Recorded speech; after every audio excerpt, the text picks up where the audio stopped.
O maior e mais famoso símbolo do Império Romano, o Coliseu era um enorme anfiteatro reservado para combates entre gladiadores ou opondo esses guerreiros contra animais selvagens. Era suntuoso, mais confortável que muitos estádios modernos. Sua construção foi iniciada no ano 72 d.C. por ordem do imperador Flávio Vespasiano, que decidiu erguê-lo no local de um antigo palácio de Nero, seu antecessor no comando do Império. As obras levaram 8 anos para serem concluídas, e quando tudo ficou pronto, Roma já era governada por Tito, filho de Vespasiano. Para homenagear seu pai, Tito, então batizou a construção de Anfiteatro Flaviano. Alguns historiadores especulam que o nome Coliseu só apareceria centenas de anos depois, talvez no século XI, e teria surgido inspirado no Colosso de Nero, uma estátua de bronze de 35 metros de altura, que ficava ao lado do anfiteatro. Os primeiros combates disputados para comemorar a conclusão do Coliseu duraram cerca de 100 dias e se estima que, só nesse período, centenas de gladiadores e cerca de 5.000 animais ferozes tombaram mortos em sua arena de 85 por 53 metros. Os jogos levavam o público ao delírio. Suas arquibancadas, construídas a partir de 3 metros do solo, acomodavam mais de 50.000 pessoas. Um camarote bem próximo à arena era destinado ao imperador de Roma, que era reverenciado pelos gladiadores antes dos espetáculos com uma saudação que se tornaria famosa. Aqueles que vão morrer o saúdam! Aqueles que vão morrer o saúdam! O anfiteatro, o primeiro permanente erguido em Roma, funcionou como principal palco de lutas da cidade até o ano 404, quando o imperador Flávio Honório proibiu definitivamente os combates entre gladiadores. Depois disso, o Coliseu teve diversos usos. Chegou a ser empregado como cenário para simulações de batalhas navais, ocasiões em que a área ocupada pela arena era alagada. Durante a Idade Média, o mármore e o bronze de sua estrutura foram sendo saqueados aos poucos e usados para ornamentar igrejas e monumentos católicos. Peças de mármore do anfiteatro foram empregadas até na construção da famosa Basílica de São Pedro, no Vaticano. Já no século XI, quando Roma era dominada por uma família de barões, o Coliseu foi transformado em uma fortaleza, abrigando durante alguns confrontos membros de uma família nobre, chamados Frangipani. Hoje, apesar de estar em ruínas, e até sob a ameaça de desabamento, o Coliseu ainda guarda sua majestade.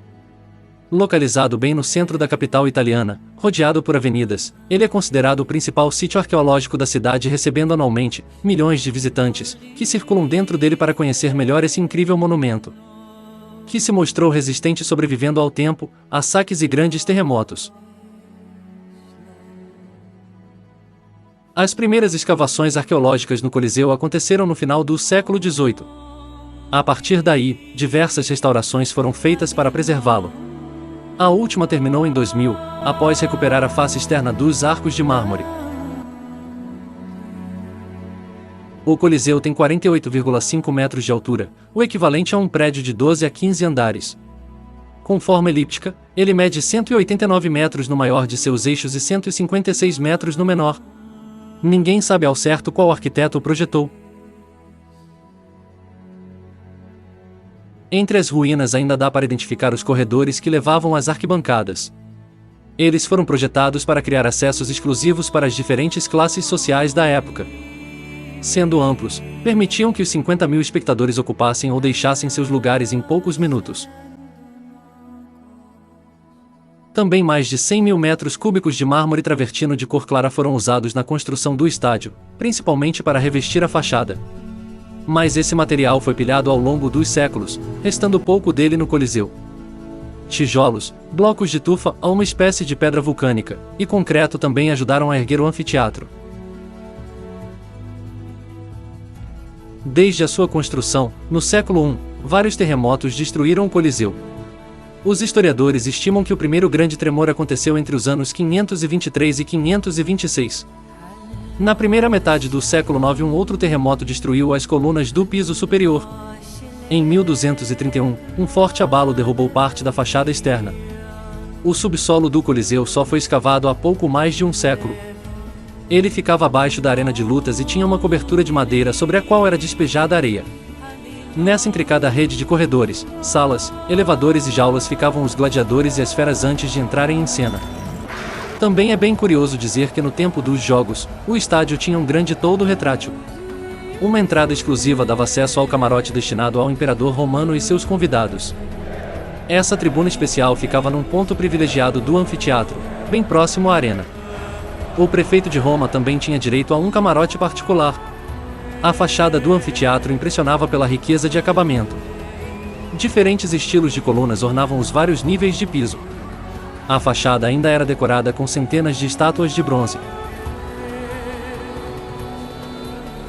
No início, os gladiadores que lutavam nos jogos eram soldados em treinamento. Com o tempo, escravos, criminosos ou prisioneiros de guerra assumiram esse papel. Eles se enfrentavam com lanças, espadas, tridentes, redes e escudos. Mais de 10.000 gladiadores morreram em 3 séculos de combates, duelando entre si ou enfrentando animais ferozes. Os animais usados nos espetáculos, principalmente leões trazidos das colônias romanas na África, percorriam um intricado caminho do subsolo até a arena. Primeiro, eles eram levados para pequenas jaulas, que eram suspensas por um elevador rudimentar até um corredor. De lá as feras subiam alguns lances de escada para finalmente surgirem na arena de combate pela abertura de um alçapão. As coberturas retráteis, que podem ser abertas ou fechadas, parecem coisas dos tempos modernos. Mas nos seus dias de glória o Coliseu já teve um sistema parecido. No topo do estádio, preso a 240 mastros, estendia-se um enorme toldo retrátil, que podia proteger os espectadores do sol. A arena, no entanto, nunca ficava assombreada. As apresentações de luta no Coliseu eram gratuitas. As dezenas de milhares de espectadores se dividiam nas arquibancadas em 5 diferentes setores conforme sua posição social. Enquanto os senadores de Roma sentavam bem próximos da arena de combate, as pessoas de baixa renda, por exemplo, ficavam no último piso do estádio. Essa é a curiosa história do Coliseu.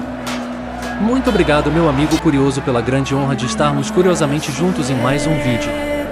Se estiver com vontade de aprender mais como um bom autodidata curioso, por favor se inscreva no canal. Deixe o gostei. E um comentário bem curioso. Até a próxima.